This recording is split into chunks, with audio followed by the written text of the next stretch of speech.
garbage person is Randy Paul, Amaranth Paul. I don't know what his name is. Randy Rand Paul. He is further making his father roll over in his non-grave by kind of starting off as a libertarian, but then making it very obvious that he does not want people to live and let live. So here he is talking to I think it's like the assistant HHS secretary nominee as he's grilling her. She's a trans woman. And here's how he approaches the question he has for her. Take it. Genital mutilation has been nearly universally condemned. Genital mutilation has been condemned by the WHO, the United Nations Children's Fund, the United Nations Population Fund. According to the WHO, genital mutilation is recognized internationally as a violation of human rights. Genital mutilation is considered particularly egregious because, as the WHO notes, it is nearly always carried out on minors and is a violation of the rights of children. Most genital mutilation is not typically performed by force, but as WHO notes, that by social convention, social norm, the social pressure to conform, to do what others do and have been doing, as well as the need to be accepted socially and the fear of being rejected by the community. American culture is now normalizing the idea that minors can be given hormones to prevent their biological development of their secondary sexual characteristics. Dr. Levine, you have supported both allowing minors to be given hormone blockers to prevent them from going through puberty. Dr. Levine, do you believe that minors are capable of making such a life-changing decision as changing one's sex? Well, Senator, thank you for your interest in this question. Transgender medicine is a very complex and nuanced field. So first of all, he loves saying the term genital mutilation, and he loves citing like WHO and UN studies. The genital mutilation that they're talking about is like FGM. It is mutilating the genitals of women so that they cannot ever enjoy intercourse at all. It is horrible. And he is using it as a way to say like, I'm sorry if you have gender dysmorphia. I don't care, and I don't want to, honor the way science is set up right now. The medicine is set up so that we can not shut people down, and if they are insistent on eventually, as minors still, trying to get that hormone therapy, then we can they handle it that way. And that's set up. Rand Paul is not concerned about that. And then he has the lack of self-awareness to say that it is the people who are willing to be accepting of those who are transgender. They're the ones who are pressuring through social conformity to ruin people's lives. That's what you're doing.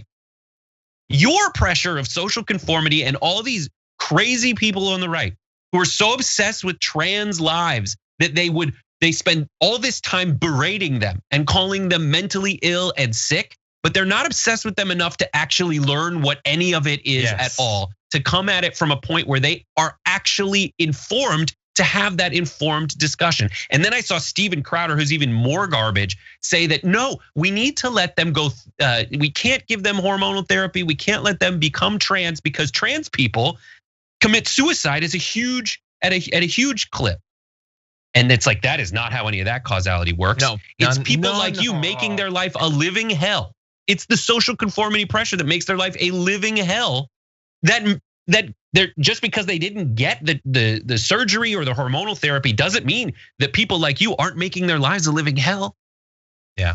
So they need to stop it. They're absolute garbage. And what's worse is they should know better. They don't care. There's some weird horniness that they have for trans people. And the ones that are loudest and meanest are the ones who are like probably the most interested in it on a sexual level. It is really, and again, that pressure of social conformity is what's making them monsters too.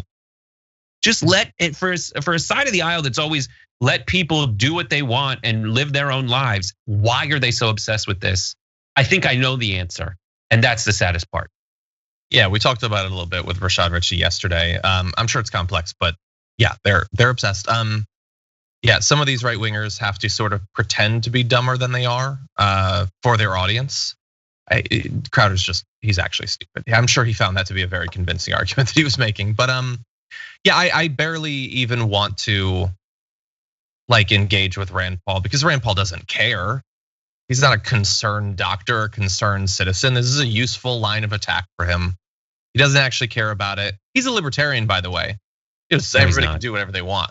His dad is. No, he's totally not. He is just super. I mean, what is Rand Paul doing right now? Because he thought he was like set up to be the president of the United States, and he is so far from that, and he's never gonna get it. Why is he still trying? I don't know. I don't know what the point of him is.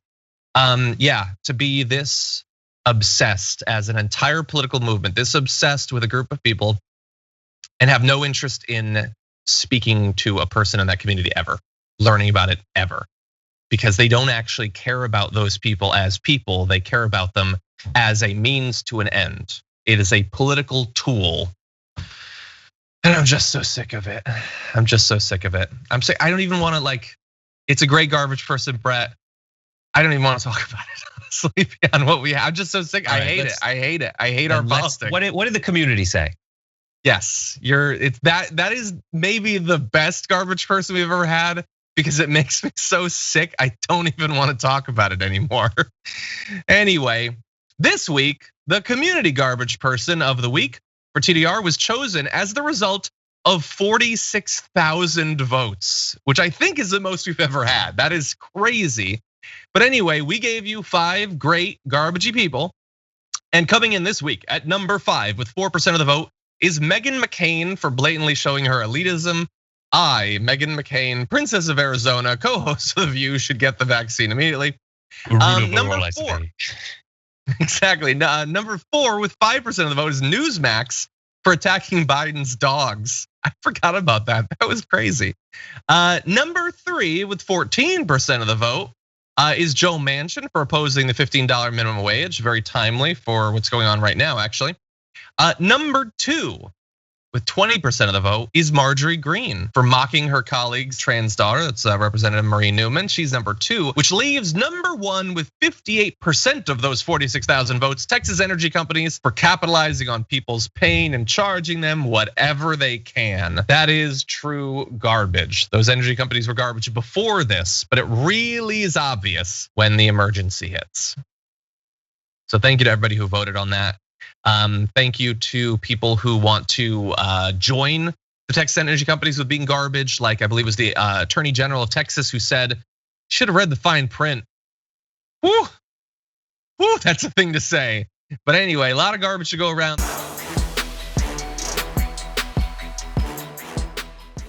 Check out the Damage Report podcast each day, wherever you get your podcasts, whether Pocket Casts or Stitcher or iTunes. You can join me as I give you the news and stories you want, with a range of co-hosts and interview guests jumping in on the fun each day. Again, that's the Damage Report, wherever you get your podcasts. And if you get them at iTunes, don't forget to rate and review. Sometimes I'll read them live on the show.